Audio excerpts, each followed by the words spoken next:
Good morning students. बच्चों, आज हमारा ये 17th ग्रुप का सेकेंड लेक्चर है। फर्स्ट लेक्चर हम लोग डिस्कस कर चुके थे। इसमें अब हमारा जो नेक्स्ट टॉपिक है वो है inter halogen compounds. Inter halogen compounds. Inter halogen compounds क्या होते हैं? वो सारे कंपाउंड जो दो डिफरेंट टाइप के हैलोजन से मिलके बने होते हैं उनको हम बोलते हैं इंटर हैलोजन कंपाउंड। जैसे हमने कहा ICl, ICl3, IF5 और IF7, ये दो टाइप के हैलोजन्स हैं। इनका जनरल फार्मूला होता है ABX, where X is 1, 3, 5 and 7 odd number में रहेगा। A हायर हैलोजन है, बड़ा वाला हैलोजन है, और B है लोअर हैलोजन। B की हाई होगी इलेक्ट्रोनेगेटिविटी और A की इलेक्ट्रोनेगेटिविटी होगी लो। जैसे यहाँ पर ICl है तो Cl की इलेक्ट्रोनेगेटिविटी ज़्यादा है, I की कम है। यहाँ पर क्लोरीन की ज़्यादा है, यहाँ पर फ्लोरीन की ज़्यादा है। जो राइट हैंड साइड में हैलोजन होगा उसकी इलेक्ट्रोनेगेटिविटी ज़्यादा होगी, जो लेफ्ट में होगा उसकी इलेक्ट्रोनेगेटिविटी कम होगी। अब देखो बच्चों, यहाँ पर ये जो है राइट वाला हैलोजन यानी B हैलोजन, B का मतलब यहाँ Cl, ये Cl3, ये F और ये जो B हैलोजन है वो हमेशा -1 ऑक्सीडेशन स्टेट में होगा, और जो हैलोजन एटम A है वो हमेशा पॉजिटिव ऑक्सीडेशन स्टेट में होगा। वो पॉजिटिव ऑक्सीडेशन स्टेट +1, +3, +5 और +7 हो सकती हैं। ये +1, ये +3, ये +5 और ये +7, यानी halogen atom A is always present in positive oxidation state. These positive oxidation states may be +1, +3, +5 and +7. अब यहाँ पर आता है कि इनकी प्रिपरेशन कैसे होगी। तो they are prepared by the direct combination of halogens. जैसे यहाँ पर है, ये मैंने रिएक्शंस पहले से लिख दिए हैं, NCERT में गिवन है, हमको एग्जैक्ट NCERT वाली ही याद करनी है। ये क्वेश्चन एक बार आया है कि जब ये एक्सेस में होगा तो क्या बनेगा। एक्सेस में होगा, देखो इक्वल वॉल्यूम में होगा तो ClF बनेगा, और जब फ्लोरीन एक्सेस में होगा तो ClF3 बनेगा। ClF5 नहीं बनाना है। ये रिएक्शंस आपको लर्न करनी है, ये वाली। उसके बाद यहाँ पे एक आता है कि इसके अंदर ICl जो है कंपाउंड, इसके अंदर ICl जो बॉन्ड है वो I बॉन्ड, आयोडीन आयोडीन और क्लोरीन क्लोरीन वाले बॉन्ड से वीक होगा। वीक, अगर ये बॉन्ड वीक होगा it means this compound is more reactive then I2 and Cl2। ऐसा क्यों होगा? क्लोरीन में होता है 3p ऑर्बिटल और आयोडीन में होता है 5p ऑर्बिटल। यहाँ पर आयोडीन में जो ओवरलैपिंग हो रही है वो 5p और 5p के बीच में हो रही है, ये सिग्मा बॉन्ड बन रहा है।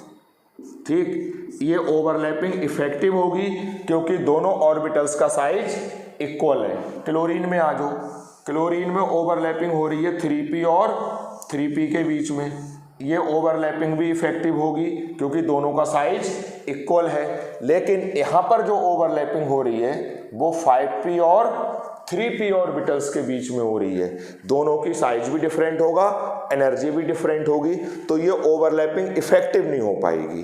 कैसे?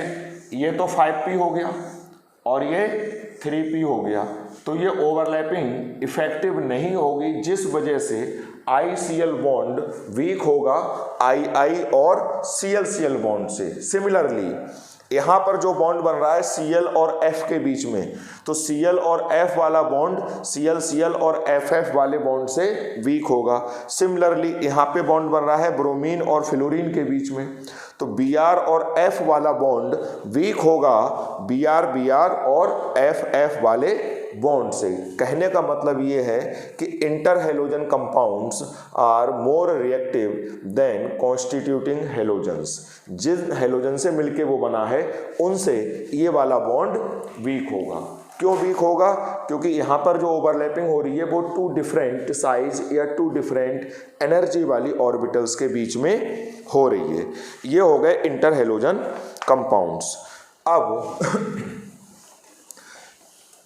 इनके यूजेस क्या हैं? Generally inter halogen compounds use होते हैं सॉल्वेंट की तरह, non aqueous solvent.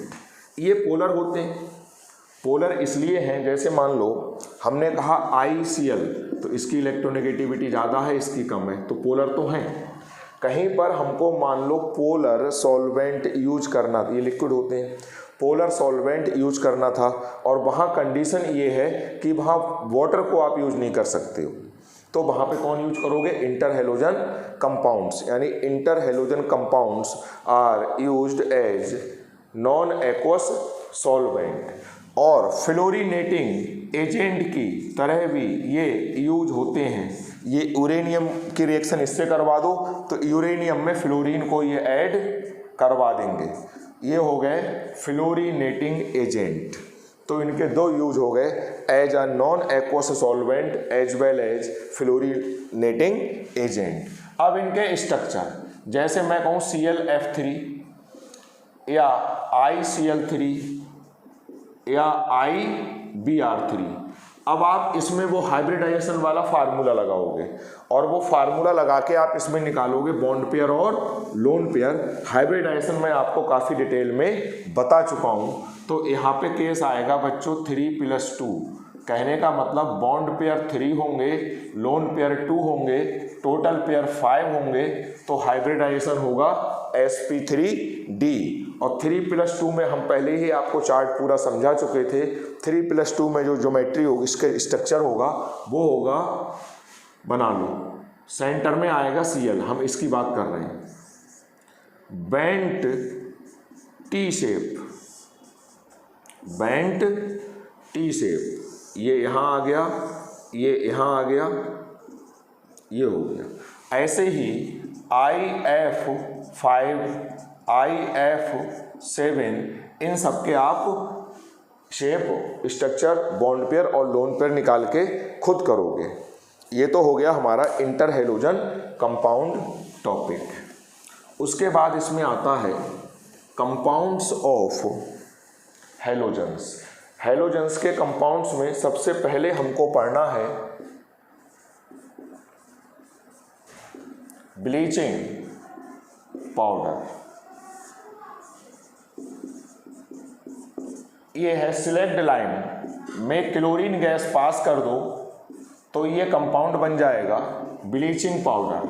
Bleaching powder के अंदर एक क्लोरीन +1 ऑक्सीडेशन स्टेट में होता है और एक -1 ऑक्सीडेशन स्टेट में होता है। ये बड़ा इंपॉर्टेंट पॉइंट है जो कि आपको ध्यान रखना है। इसके बारे में खैर हमको ज़्यादा डिटेल में नहीं पढ़ना है। नेक्स्ट कंपाउंड है HCl गैस। अब इसमें दो कंपाउंड बचते हैं, एक HCl गैस और एक क्लोरीन गैस। पहले हम बात कर रहे हैं HCl गैस की। इसकी हम पढ़ेंगे प्रिपरेशन। सोडियम क्लोराइड की रिएक्शन आप करवा दो H2SO4 से, बन जाएगा NaHSO4 + HCl गैस और टेम्परेचर होगा 420 केल्विन। तो जब it is prepared by heating sodium chloride with concentrated H2SO4। अब इसमें क्या होगा, ये जो बना NaHSO4 ये फिर से रिएक्ट करेगा NaCl से 823 केल्विन। ये टेम्परेचर याद करना बच्चों, आपको लर्न करने, मैं तो देख के बता दे रहा हूँ। Na2SO4 + HCl गैस, ये हो गया। तो HCl गैस बनती है by the action of sodium chloride with concentrated H2SO4। ये दो टेम्परेचर हैं, इस टेम्परेचर पे ये बनेगा, टेम्परेचर फिर से बढ़ा दोगे तो ये बन जाएगा। ये बनी हमारी HCl गैस। अब आती हैं प्रॉपर्टीज। कलरलेस होती है, पंजेंट स्मेलिंग गैस होती है, पानी में सॉल्युबल होती है बहुत ज़्यादा, और जब ये पानी में घुल जाती है बच्चों तो हाइड्रोनियम आयन देती है। It's aqueous solution is known as hydrochloric acid which is a strong acid. अब रिएक्शन आती है अमोनिया से, ये बड़ा इंपॉर्टेंट है। जब HCl गैस अमोनिया गैस से रिएक्ट करती है तो वाइट फ्यूम्स निकलते हैं अमोनियम क्लोराइड के। ये आपने एक्सपेरिमेंट लेबोरेटरी में भी करा होगा। अमोनियम आयन का जब टेस्ट करा होगा तो आप जो आपकी टेस्ट ट्यूब है उसमें HCl में डिप करके जब गिलास रॉड जब लेके आते थे इस टेस्ट ट्यूब के ऊपर, तो उसमें से वाइट फ्यूम्स निकलना शुरू हो जाते थे due to formation of ammonium chloride. Aqua regia बनाने में यूज होता है 3 पार्ट्स कंसंट्रेटेड HCl। ये मैंने टेस्ट में भी क्वेश्चन दिया था। 3 पार्ट्स कंसंट्रेटेड HCl और 1 पार्ट HNO3 और 1 part HNO3। This mixture is known as aqua regia. It is used for dissolving noble metals. Nitrosyl chloride बनता है, 2H2O बनता है, और ये बनता है नेसेंट क्लोरीन, और ये नेसेंट क्लोरीन डिजॉल्व करके सॉल्ट बनाती है गोल्ड का और प्लेटिनम का। ये मैंने क्वेश्चन दिया था कि HCl और HNO3 का रेशियो 3:1 होता है, या उल्टा कर देंगे HNO3 और HCl का रेशियो कितना होगा 1:3। यहाँ से एक इंटीजर टाइप क्वेश्चन भी बनता है। इंटीजर टाइप क्वेश्चन ये बनता है कि एक्वा रेजिया में HCl और HNO3 का जो वॉल्यूम रेशियो है उसका सम कितना होगा, तो उसका सम होगा 4। जो इंटीजर टाइप क्वेश्चन होते हैं उसका आंसर ये होगा कि सम आएगा 4 वॉल्यूम का। ये 3 वॉल्यूम है और ये 1 वॉल्यूम है, तो सम कितना आएगा 4। एक तो ये याद करना है। उसके अलावा और भी कई रिएक्शंस हैं, प्रेसिपिटेशन रिएक्शंस है, कुछ सॉल्ट से रिएक्शन करती है HCl गैस, वो आप खुद करोगे, है ना। इसके यूजेज आप खुद करोगे। यहाँ पर एक क्वेश्चन ये आता है कि जब HCl रिएक्ट करता है आयरन से, जब HCl रिएक्ट करता है आयरन से तो ये रिएक्शन होती है। आयरन पाउडर से जब HCl रिएक्ट करेगा तो FeCl2 बनेगा। क्वेश्चन ये है कि यहाँ पर FeCl3 क्यों नहीं बना। FeCl3 इसलिए नहीं बना बच्चों क्योंकि यहाँ पे आयरन का ऑक्सीडेशन स्टेट है +3, वहाँ पर है +2। पहले तो आयरन ने HCl से रिएक्शन करके ये बनाया फेरस क्लोराइड। अब फेरस क्लोराइड फर्दर ऑक्सीडाइज होके क्या बनाएगा, फेरिक क्लोराइड। लेकिन यहाँ पर ये आयरन ऑक्सीडाइज नहीं हुआ क्योंकि इस रिएक्शन में जो हाइड्रोजन गैस निकल रही है ये इसके ऑक्सीडेशन को रोक देगी, क्योंकि हाइड्रोजन होती है रिड्यूसिंग एजेंट। हाइड्रोजन फेरस को फेरिक में ऑक्सीडाइज नहीं होने देगी। इस वजह से जब आयरन रिएक्ट करेगा HCl से तो फेरस क्लोराइड बनेगा, फेरिक क्लोराइड नहीं बनेगा। यही रीजनिंग वाले क्वेश्चन आते हैं। कहोगे क्योंकि यहाँ पे हाइड्रोजन गैस लिबरेट हो रही है विच is a strong reducing agent which prevents the further oxidation of ferrous ion into ferric ion. तो इस टाइप के क्वेश्चंस हैं, मैंने आपको सेंड कर दिए हैं बच्चों। इसके बाद इस चैप्टर में एक बचती है खाली क्लोरीन गैस, जिसके बारे में नेक्स्ट लेक्चर में हम डिटेल में पढ़ेंगे। एक टर्म बच्चों आती है, ध्यान आ रहा है, सीडो हैलाइड, और एक होता है सीडो हैलोजन। सीडो हैलाइड्स वो होते हैं जो हैलोजन की तरह प्रॉपर्टी शो करते हैं, जैसे ये NCS, और सीडो हैलोजन ये होते हैं, जैसे हैलाइड होता है Cl- तो Cl2। मतलब ये हैलोजन तो नहीं है मगर ये हैलोजन की तरह प्रॉपर्टी शो कर रहे हैं इसलिए इनको हम बोलते हैं सीडो हैलाइड। जैसे HCl होता है, HCNV होता है, क्लोरीन को रिप्लेस कर दिया हमने साइनाइड से। NaCl होता है तो NaCNV होता है। तो बिल्कुल हैलोजन जैसी प्रॉपर्टी ये साइनाइड शो कर रहा है, इसलिए इनको बोलते हैं सीडो हैलाइड आयन, और ये है सीडो हैलोजन। हैलोजन ना होने के बाद भी ये हैलोजन जैसी प्रॉपर्टी शो कर रहे हैं, इसलिए इनको बोलते हैं सीडो हैलाइड।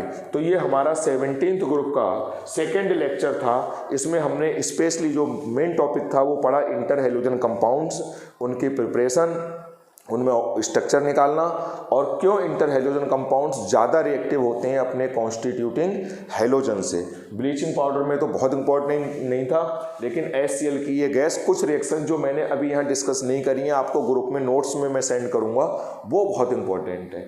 इसके बाद इसका नेक्स्ट जो लेक्चर आएगा उसमें हम क्लोरीन गैस और कुछ क्वेश्चन आंसर डिस्कस करेंगे। Thank you.